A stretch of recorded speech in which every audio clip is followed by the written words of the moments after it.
Jean-Louis, avant de parler de ce Grand Prix qui va se dérouler en Hongrie, on va revenir quelques minutes sur le Grand Prix de Silverstone. Pirelli a rendu ses conclusions sur les investigations qu'ils ont menées sur les pneus des deux Ferrari, parce qu'on rappelle, les deux Ferrari avaient eu quelques problèmes. Qu'en est-il? Alors, demi-explication, parce que pour ce qui concerne le premier, eh bien, on sait que c'est une crevaison, disent-ils chez Pirelli, et le deuxième, on ne sait pas. Et moi, je tiens toujours à mon raisonnement. Il n'y a pas de coïncidence de ce style. Quand il y en a un qui crève à l'avant-gauche au 49e tour et l'autre au 50e tour, il y a un problème dans les réglages, probablement dans les pneus, mais je crois que cette fois, la faute vient plutôt de Ferrari. Les pneus Pirelli, sur toutes les autres voitures, ont fonctionné. Et en particulier du côté du vainqueur et du côté de Red Bull Renault. Donc il n'y a pas de raison que tout d'un coup, il y ait eu comme ça des pneus mal faits. Donc je pense que c'est plutôt de la responsabilité de Ferrari et c'est pour ça que Pirelli préfère temporiser. Donc aucune remise en cause pour le choix des pneumatiques de ce Grand Prix ce week-end? Non, à Budapest, d'abord, ce n'est pas un Grand Prix qui monopolise terriblement les pneus. On sait que c'est la gamme moyenne, super soft, soft et medium, les blancs. Les blancs, les jaunes et les rouges. Mais on sait aussi qu'il n'y a pas de courbe assez difficile, assez dure, comme à Silverstone, qui est un must dans ce domaine, pour solliciter terriblement les pneus. Donc ça, c'est du classique. Quels sont les réglages optimums qu'il faudra adopter à Budapest, Jean-Louis? Bon, ça, c'est genre Monaco. Alors déjà, un peu plus haut, je veux dire, que d'habitude pour la garde au sol, parce que quand même c'est un circuit un petit peu mouvementé, un petit peu bosselé, mais on met les appuis au maximum. Parce que s'il y a deux circuits terribles pour les appuis, c'est Monaco-Singapour, eh bien Budapest est juste derrière, mais vraiment derrière, c'est quasiment la même chose. Donc on a des voitures plutôt dures à conduire, brutales, mais il faut tenir la route. Et donc les ailerons, l'aérodynamique est braquée au max pour effacer tout le reste. C'est ça qui est important. Météo plutôt ensoleillée ou plutôt arrosée?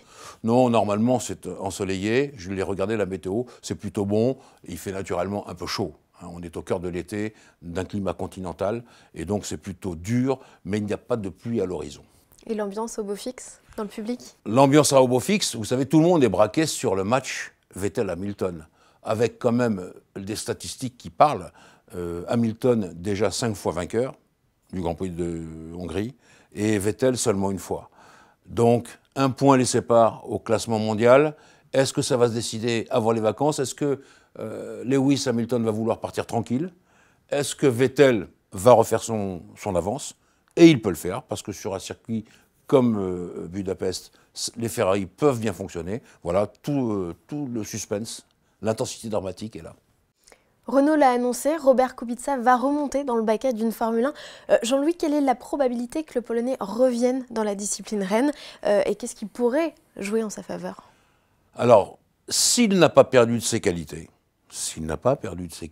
intrinsèques, Robert Kubica, c'était une bombe.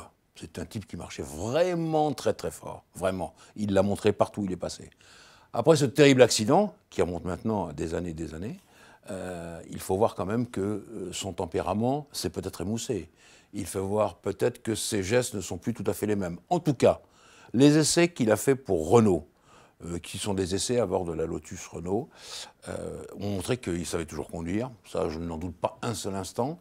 Les essais dont vous parlez, Géraldine, c'est les essais privés qu'il y aura. Il y en a eu à Bahreïn déjà cette année, qu'il y aura après le Grand Prix de Hongrie, le 1er et le 2 août. Et là, il va monter dans la voiture, la RS17. On va bien voir. Qu'est-ce que vous voulez que je vous dise d'autre? On va bien voir. Pour l'instant, on attend les chronos.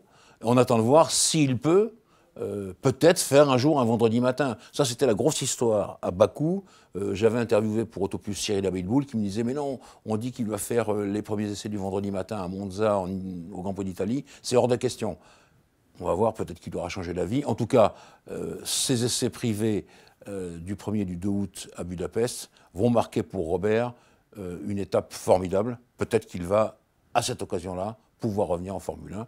Tout le monde l'attend parce que c'était un type en plus très sympa. La FIA l'a acté, le Halo débarquera en 2018 sur toutes les monoplaces. Alors Jean-Louis, deux questions. Pourquoi avoir choisi cette solution? Et la deuxième, est-ce que vous nous certifiez que la visibilité des pilotes n'est pas gênée? Alors, pour répondre tout de suite à la deuxième partie de votre question, je pense que c'est le Halo qui gêne le moins la visibilité des pilotes, parce qu'avoir un axe au milieu on va dire du pare-brise ou de la vision, c'est pas vraiment grave. On arrive au halo parce que, pour l'instant, aucune solution n'a donné satisfaction. Que ce soit l'aéroscreen de Red Bull, très élégant, que ce soit le shield de Ferrari, ou enfin d'un inventeur qui a donné ça à Ferrari, c'est élégant aussi, sauf qu'on voit très très mal. Et je vous rappelle, tout le monde l'oublie, c'est que Alain Prost avait essayé ça déjà, à la demande de John Barnard, mais c'était justement pour des questions purement aérodynamiques et pas de protection. Alors reste le souci des pilotes qui disent oui, ça c'est pas la Formule 1, le halo, c'est pas beau, etc., etc. Il y a déjà des voix qui s'élèvent en disant ben, c'est pas la peine d'essayer de populariser la F1 et de faire ça.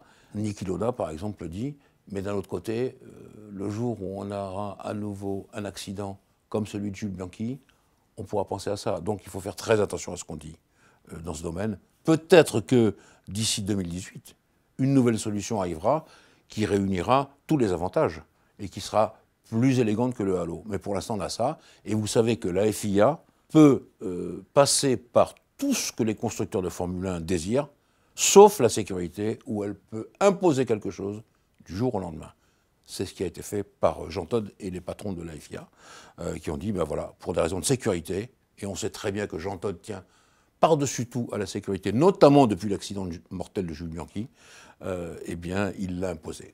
Après, la suite, on verra ce qui va se passer d'ici le premier Grand Prix l'an prochain. Dernière question, Jean-Louis, de cet entretien. Elle a trait à Sébastien Ogier. Il est monté pour la première fois dans le baquet d'une Formule 1, donc c'était vraiment pour le plaisir. Mais est-ce que vous avez eu des échos de cette prestation au Red Bull Ring?